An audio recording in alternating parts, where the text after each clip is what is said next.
In the blue corner, Sebastian Panik. Ja tam po to pojechałem generalnie, żeby bić się z najlepszymi. Nie mam tak naprawdę nic do stracenia w tej walce i mogłem się tylko dobrze pokazać. Na pewno jestem bardzo dumny, ponieważ pokazał się świetnie. Sebastian Panik. Jakiś czas temu brałem udział w kontenderze do Polarisa, czyli takich eliminacjach jakby do tej gali. Gdzieś tam się odbywały w Londynie, pojechaliśmy tam wtedy z Kacprem i właśnie wygrałem swoją kategorię. Dało mi to możliwość udziału jakby w bardzo prestiżowym turnieju w Grand Prix kategorii 77 z nagrodą główną o 30 000 funtów i pas Polarisa. W tej kategorii był Mateusz Szczeciński, który bronił swojego pasa, był Taylor Pirman, był PJ Barge, Deantre Corbre, Carson Coles, no i oczywiście Langaker, który był moim przeciwnikiem w pierwszej walce. No, wielka szansa pokazania się przed dużą publicznością, transmitowana, walka z wielkim nazwiskiem. Na pewno cała ta taka oprawka gdzieś wokół tej organizacji była dla mnie zupełnie nowa, bo to była faktycznie jakaś taka, to wyglądała jak taka profesjonalna gala, gdzieś tam dzień wcześniej jakieś zdjęcia, wywiady też się tam odnaleźć. Jeszcze jakieś plakaty mi potem podsunęli, żebym podpisywał, wszyscy jakieś mieli parawki, a jakiś dziecięcy podpis, więc dosyć śmiesznie. Też mieliśmy właśnie te face to face, też dla mnie to dosyć dziwne, gdzieś próbowałem się uśmiechnąć do Langakera, a on miał jednak kamienną twarz, więc mówię, no dobra, no to nie można mrugać jednak, nie?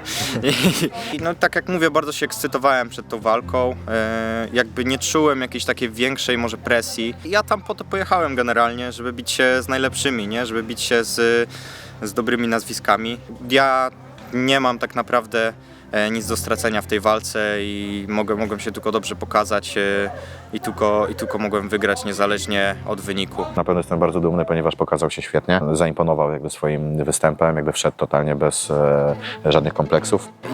Bardzo dobrze się dla mnie zaczęła ta walka, bo była taka dosyć mocna wymiana na samym początku i złapałem mu trójkąt, nie? Miałem pełny zapięty trójkąt nogami, że byłem w takim szoku, że aż się śmieję, że zapomniałem, jak się w ogóle ten trójkąt wykańcza, nie? Teraz właśnie Jędrek będzie pokazywać na obozie wykończenia trójkąta, bo Langaker mi z tego uciekł.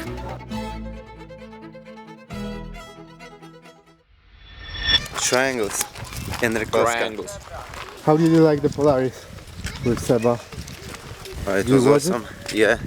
It was the best fight of the tournament in my opinion. Yeah, and they gave it to they gave Warrior of the Night to a wrong person in my opinion. Yeah. Yeah, it was super entertaining. I was like screaming at the screen when he got that triangle. So Seba was in Polaris in the Grand Prix, and he competed against Tommy Langaker. And Seba apparently had him in a deep triangle quite early in the match. And so now, because he lost that triangle, we're now going through the details on how to finish the triangle. Możecie nagrywać, aczkolwiek uważam, że jest to bez sensu.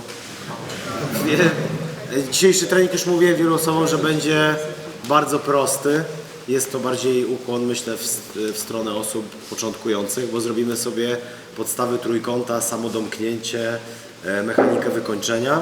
Sobie się przyda, co? No to przede wszystkim, z dedykacją. Uczymy się tak, wykończenia trójkąta, ale jeszcze nie umiem, więc... No dawaj. Na razie celownik na dalej. Koszyczek.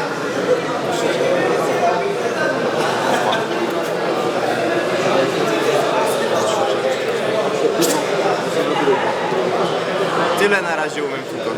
Potem będzie następna praktyka. Dobra, załóżmy, że coś tam mamy. Okay. Więc generalnie napięcie musi wyjść praktycznie z każdej części nogi. Więc pierwsze co, oprócz tego, że prostujecie, to napinacie stopy. Od tego automatycznie idą łydki i na samym końcu aktywujecie nogi i uda. Okay? I teraz nie przyciągając do siebie, chcecie aktywować same nogi praktycznie bez udziału góry, jakbyście w jednym punkcie chcieli zamknąć i zmiażdżyć cel w środku. Jakbyście chcieli zgnieść arbuza, to jest arbuz. To ręka i głowa to jest arbuz. Raz, dwa, trzy.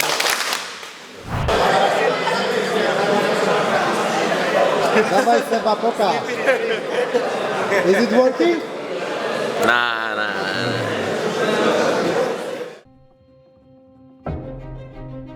No niestety gameplan nam się odrobinkę posypał już w pierwszej rundzie, ponieważ chodziło o utrzymanie bardzo wysokiego tempa, natomiast duszenie, które złapał Tommy na samym początku, jakby było duszeniem, które no, zabrało trochę duszy Sebastianowi.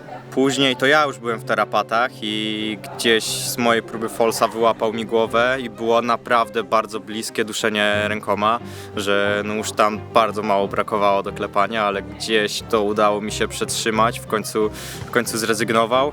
Tak się gdzieś zakończyła pierwsza runda, bo też na tym Polarisie nie wspomniałem wcześniej, że to nie była jakby jedna walka, tylko były trochę tak jak w MMA, że były rundy 5-minutowe, czyli było 5 minut, by ogłaszali kto wygrał tą rundę, była minuta przerwy i była kolejna runda. No, był tak samo zmęczony jak Langaker, w związku z tym jakby podtrzymanie tego wysokiego tempa było dużo trudniejsze. Druga runda już się zaczęła gorzej z kolei dla mnie. To mi gdzieś przeszedł, zagonił mnie do żółwia ze stójki, zagonił mnie do żółwia.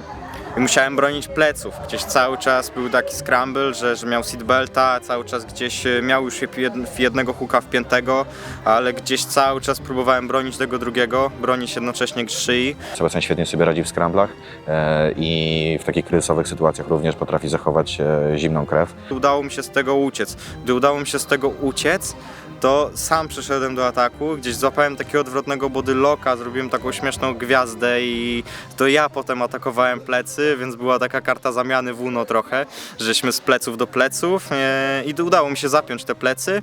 Miałem trójkąt złapany i skontrolowałem już to do końca rundy i druga runda była właśnie na mnie.